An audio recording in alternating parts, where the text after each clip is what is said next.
Hello, c'est Vanessa et aujourd'hui c'est une vidéo un petit peu particulière puisque je vais te parler un petit peu de comment créer sa propre garde-robe.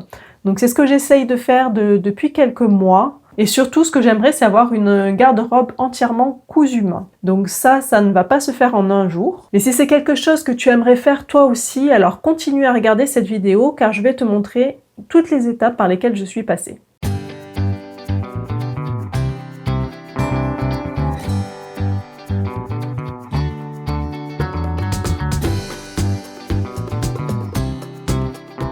Mais avant de commencer d'entrer directement dans les étapes, je vais te donner ma définition, ce que je considère moi comme être une garde-robe minimaliste.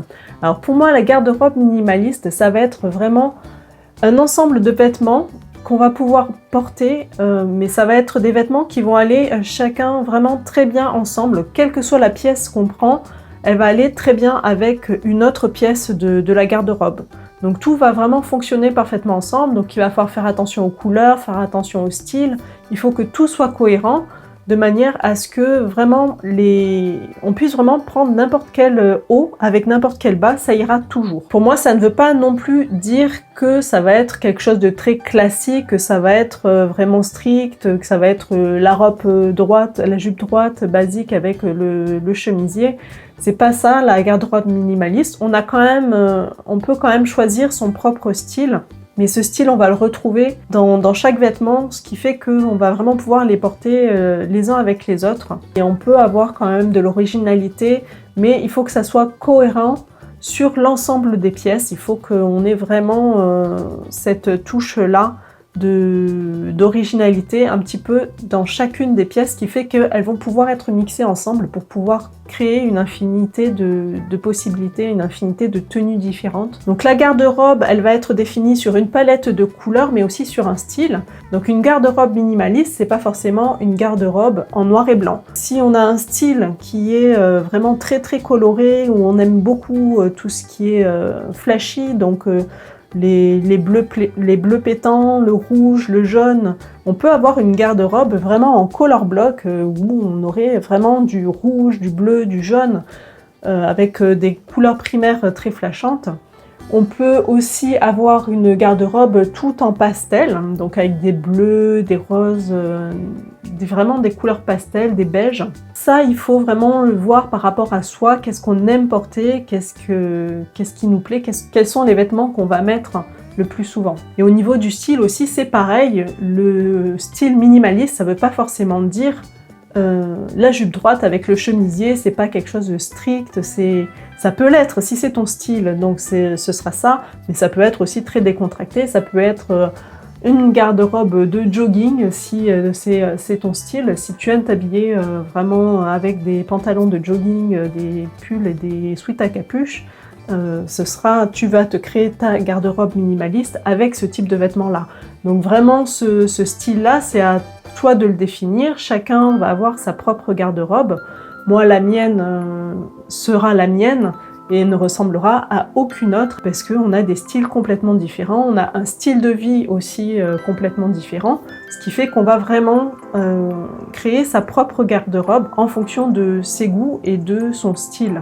La première des raisons pour vouloir créer sa propre garde-robe minimaliste, c'est de changer son mode de consommation, c'est d'arrêter la fast fashion, d'acheter des vêtements juste parce que ils sont pas chers, parce que c'est les soldes. Déjà, c'est changer ça, changer cette manière-là de penser, cette manière de consommer des vêtements. Et donc, c'est vouloir aussi avoir une garde-robe qui dure, des vêtements qui durent, donc de qualité, d'une qualité supérieure. Donc on va en acheter moins souvent, donc on va acheter moins de tissus parce que personnellement, moi, la garde-robe, j'ai envie de me la créer, de la coudre entièrement. Pour moi, ça va être acheter des tissus de qualité, acheter des patrons à des indépendants. Au départ, on ne va peut-être pas s'en rendre compte tout de suite, mais ce type de garde-robe va nous faire des économies puisqu'on ne va plus acheter par impulsion, on va plus du tout acheter des vêtements parce que c'est les soldes, parce que on va vraiment acheter en fonction de ses besoins et non plus en fonction de ce qui sort de la mode, de tout ça. Ensuite, ça va aussi permettre de gagner du temps tous les matins ou tous les soirs, selon quand est-ce que tu prépares les vêtements que tu vas porter le lendemain. Ça va te faire gagner du temps parce que quel que soit le vêtement que tu vas prendre, un haut et un bas, ça va aller ensemble. Tu pourras prendre n'importe quoi, tout ira bien, tout ira parfaitement et donc ça va vraiment te faire gagner beaucoup de temps au niveau de la préparation. On va aussi gagner de la place dans l'armoire parce qu'on va se débarrasser vraiment de tout ce qui ne rentre pas dans cette garde-robe minimaliste. Et le choix de la couture, pour moi, il est évident parce que dans le commerce, dans les magasins, je trouve rarement quelque chose qui me va. C'est comme ça, ma morphologie est telle que c'est plus facile pour moi de coudre mes vêtements. Et franchement, avoir des vêtements qui sont bien taillés tout le temps, c'est tellement plus agréable que de se dire, de prendre un t-shirt dans l'armoire et de se dire « Ah non, celui-là, j'ai pas envie de le mettre, il me serre au niveau du bassin ou j'ai mon ventre qui ressort. » Voilà. Et puis, la couture, ça permet aussi de tout choisir, que ce soit le tissu, les motifs, les couleurs, le style du vêtement. On va vraiment pouvoir personnaliser sa garde-robe. Voilà, donc ça, c'est ma vision de la garde-robe minimaliste. Pourquoi moi, j'ai envie de faire ça. Mais ce n'est peut-être pas ton cas, donc j'aimerais beaucoup savoir dans les commentaires, hein, dis-moi, quelle est ta définition de la garde-robe minimaliste et pourquoi est-ce que tu aimerais bien te lancer à créer ta propre garde-robe. Alors pour créer sa propre garde-robe, on va tout d'abord commencer par analyser son style de vie, son style, qu'est-ce qu'on aime porter, quelles sont nos couleurs, quels sont les styles de vêtements. On va vraiment analyser tout ça. On va aussi analyser son style de vie, quel type de vêtements est-ce qu'on porte le plus souvent, quels sont nos besoins pour pouvoir créer tout ça. Donc il faut vraiment regarder le travail par exemple, comment est-ce que tu travailles, est-ce que tu as un uniforme pour travailler, est-ce que tu as une tenue particulière pour travailler, est-ce que quand tu rentres du travail, tu aimes bien te changer, mettre quelque chose de plus décontracté, est-ce que tu fais du sport? Combien de fois par semaine est-ce que tu y vas? Combien de lessive est-ce que tu fais par semaine? Les vêtements, combien de temps tu les mets avant de les laver? Mais bon, ce qui va déterminer en priorité le nombre de vêtements qu'il te faudra, ça va être surtout combien de lessive tu fais par semaine. Tous les combien est-ce que tu laves? Si tu fais une lessive tous les jours, tu n'auras peut-être pas besoin d'avoir 50 tenues différentes. Si tu fais une seule lessive par semaine, dans ce cas-là, il te faudra au moins pouvoir avoir une tenue par jour. Le nombre de vêtements que tu vas avoir dans ta garde-robe va beaucoup dépendre du nombre de lessives que tu vas faire chaque semaine. Personnellement, le plus simple, même si nous, on fait une machine tous les jours, je me dis que le mieux, c'est quand même d'avoir une tenue complète par jour parce que quelquefois, on part en vacances, on a besoin, on ne peut pas laver aussi souvent que ce qu'on fait à la maison. Et donc, d'avoir une tenue complète par semaine, ça permet de tenir 10 jours sans avoir à faire de machine. En général, ça fonctionne bien. Si tu fais moins d'une lessive par semaine, il t'en faudra plus. Si vraiment ça n'arrive jamais que tu partes plus de 10 jours en vacances, dans ce cas-là, tu peux diminuer ce chiffre. Mais franchement, le chiffre 7, c'est quand même un chiffre qui marche bien en général. Ensuite, on aura besoin de tenues d'été et de tenues d'hiver. On peut aussi mixer avec des pulls, des gilets pour la mi-saison. Mais voilà, on aura deux grandes saisons dans la garde-robe, l'été et l'hiver, avec de quoi mettre, avec des petits gilets, des petits pulls pour la mi-saison. Pour t'aider à déterminer le nombre de pièces dont tu auras besoin dans ta garde-robe, j'ai créé un tableau que tu peux télécharger. Donc je te mets le lien dans la description sous la vidéo, donc n'hésite pas à t'inscrire, je t'enverrai tout ça par email. Et donc on va remplir ensemble ce tableau en fonction du nombre de tenues. Donc moi je vais partir sur un chiffre de 7. Donc pour moi il me faudra 7 tenues complètes, donc haut plus bas ou robe entière, enfin tenue complète. Sachant que si tu travailles, que tu as un uniforme, que tu as besoin de tenue spéciale, peut-être qu'il faudra que tu doubles, que tu mettes 5 tenues par semaine pour le travail et ensuite 7 tenues pour la maison. Donc moi je travaille à la maison, donc je n'ai pas à avoir ces 5 tenues de travail supplémentaires. Moi, j'ai juste besoin de mes 7 tenues à la maison, quelques tenues pour sortir, mais on ne sort pas très souvent, donc 2 tenues de sortie, pour moi, c'est largement suffisant. Voilà, donc ça, c'est le tableau qu'on va remplir ensemble. Donc, je te conseille de le faire au crayon pour pouvoir gommer ensuite les choses. Au fur et à mesure que tu vas le remplir, tu vas te rendre compte qu'il y a des choses dont tu n'as pas besoin. Donc, le tableau, il se présente comme ceci. Je l'ai découpé en plusieurs phases ici. On a tout ce qui est vêtements complets, donc qui vont nous habiller de haut en bas, donc comme les robes, les combinaisons, etc. Les hauts, les bas, les vestes et les manteaux. Tout ce qui est sport, les vêtements de nuit, chemise de nuit, pyjama, la lingerie, les chaussures et les accessoires qui font aussi partie de la garde-robe.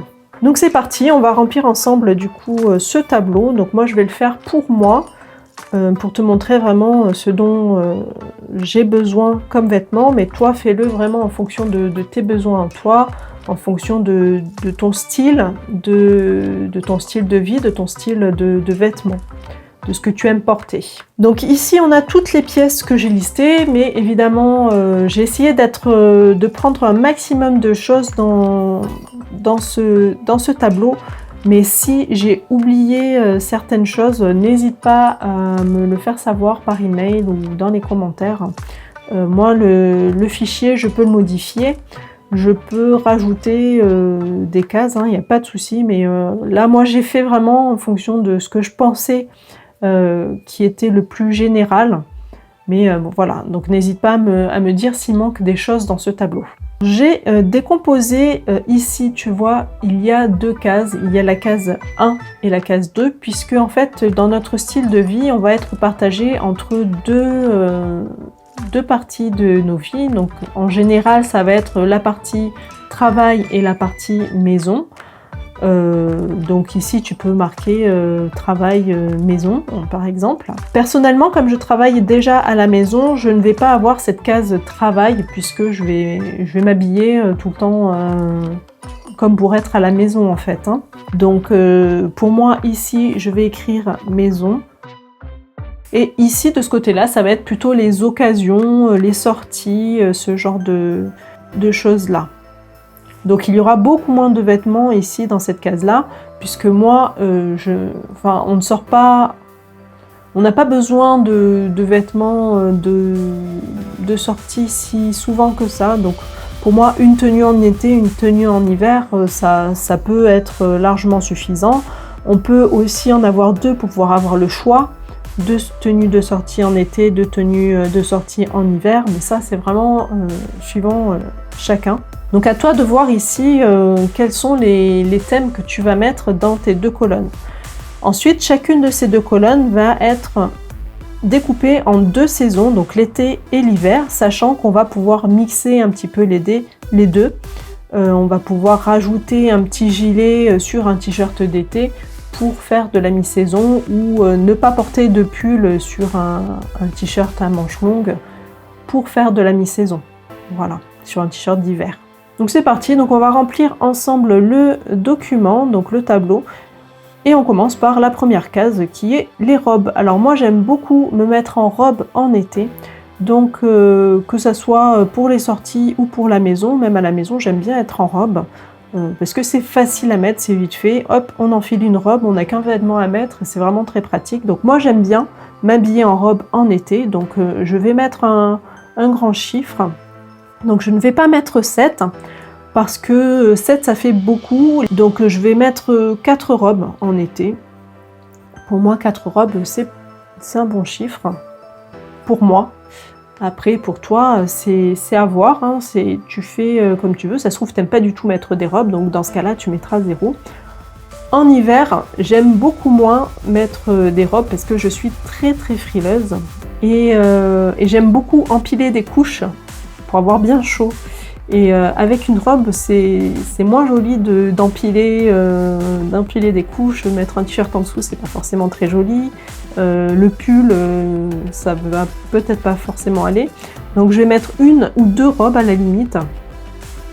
Et puis c'est tout, parce que je suis frileuse, donc ces robes, je pourrais les mettre à la limite à la mi-saison, mais je ne vais pas les mettre en hiver, j'en ai beaucoup moins.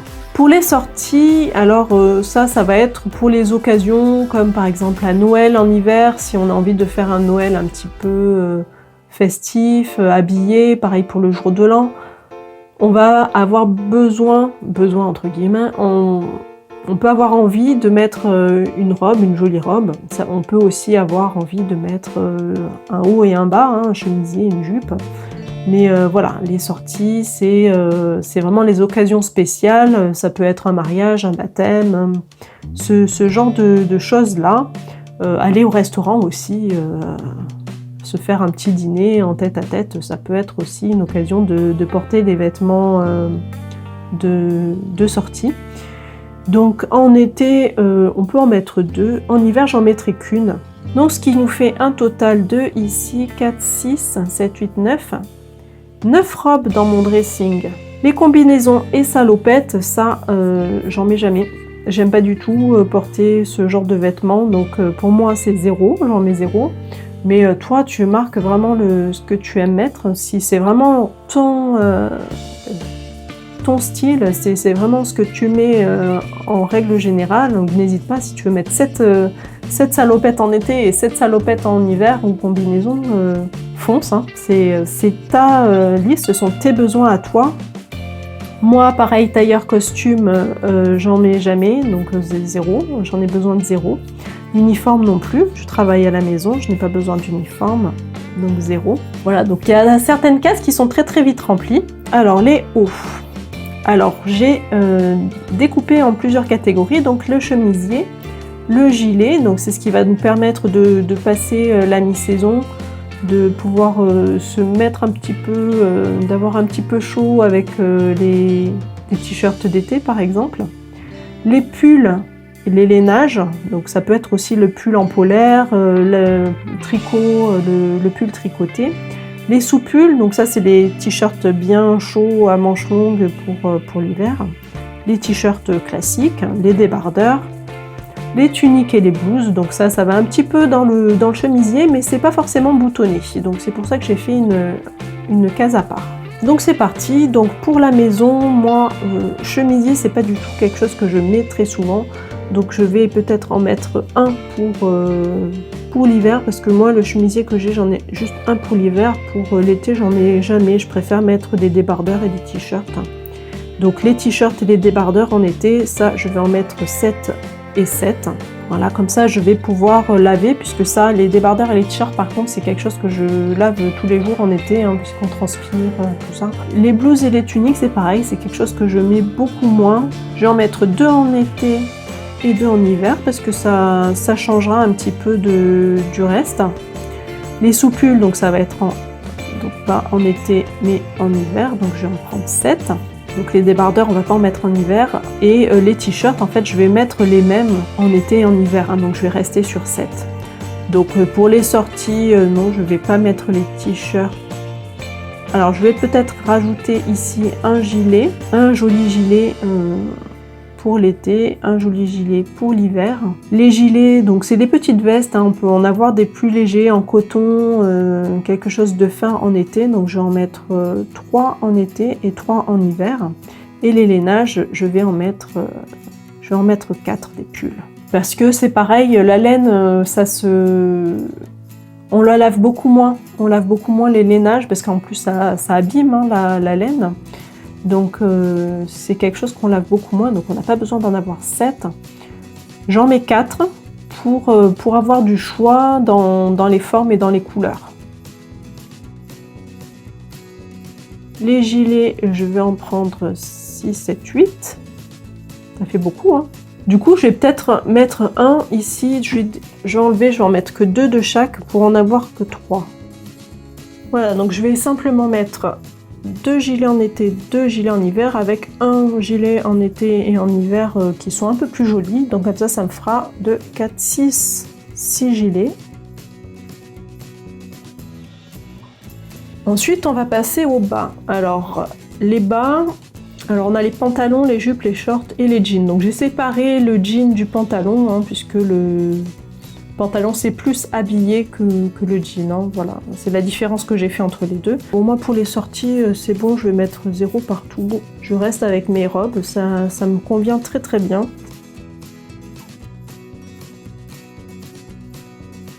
Ensuite, blouson, parka, veste, manteau. Alors pour moi, je mettrai un seul manteau en hiver, voilà, une veste demi-saison et puis c'est tout. On tourne, on fait sport maintenant. Alors le sport, il faut voir combien de sport on fait, combien de fois on fait sport par semaine. Donc personnellement en sport, moi j'ai 2 cours de danse par semaine, donc il me faudra au moins 2 tenues complètes par semaine.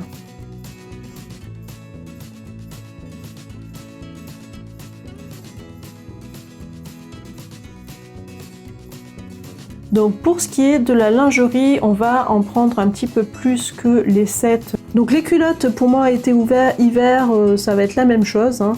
Je vais en mettre 10 parce que on a quelquefois besoin d'un peu plus. Ça c'est pour les périodes de vacances, quand on doit partir et qu'on ne peut pas forcément laver d'une semaine sur l'autre. Il faut qu'on ait quand même de quoi se changer. Et surtout quand on revient de vacances et qu'il faut qu'on lance la lessive et qu'on n'a plus rien à se mettre, enfin voilà. C'est pour avoir vraiment du stock pour les moments où on part en vacances. Et les bodys, je vais mettre un body parce que j'en ai un, j'ai fait le body noisette. Tu peux le voir d'ailleurs dans la vidéo de mon studio vlog.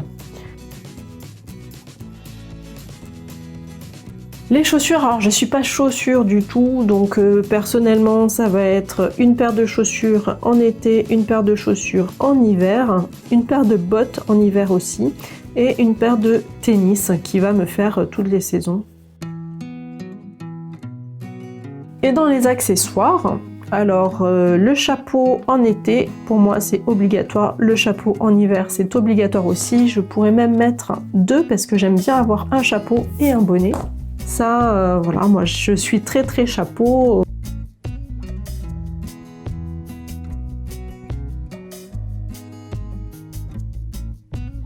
Voilà, donc là nous venons de remplir ensemble le tableau pour savoir exactement combien de pièces on a besoin dans chaque catégorie. Donc bien évidemment ce tableau n'est pas figé, ce n'est pas parce que j'ai rentré ces chiffres là aujourd'hui que jusqu'à la fin de ma vie je n'aurai besoin que de ça. Donc non, ce tableau il va évoluer en même temps que moi, en fonction de mes activités, en fonction de comment je vais évoluer, comment je vais évoluer au niveau de mon travail, comment je vais évoluer au niveau de mon sport, etc. Donc vraiment cette garde-robe là, elle va évoluer. C'est pas parce qu'aujourd'hui j'ai décidé que j'aurais besoin de 9 robes dans ma garde-robe que ce sera le cas toute ma vie. Donc cette garde-robe, elle va s'affiner au fil du temps. Alors tu as peut-être remarqué qu'il y avait 2 autres cases sur le côté, hein, la case j'ai déjà et la case différence. Mais ces cases-là, on va les remplir une autre fois dans une autre vidéo parce que là j'aimerais qu'on fasse, avant de remplir ces cases, j'aimerais qu'un très gros tri soit fait dans notre garde-robe. Mais ça, ce sera pour une prochaine vidéo. Donc n'oublie pas de télécharger le fichier, je te mets le lien dans la barre d'infos pour que tu puisses toi aussi calculer le nombre de pièces dont tu as besoin dans ta garde-robe. Et ce qui serait super, ce serait qu'on partage ensemble cette aventure. Donc je te propose de partager une photo de ton tableau rempli, de le partager sur Instagram avec le hashtag #magarderobe_perso. Comme ça on va tous se retrouver sous ce hashtag et voir la garde-robe de tout le monde. Ce serait vraiment sympa qu'on puisse faire ça ensemble. Abonne-toi à la chaîne si ce n'est pas déjà fait pour ne pas rater la suite des épisodes de comment créer sa garde-robe personnalisée. Et je te donne rendez-vous la semaine prochaine pour un nouveau tuto couture.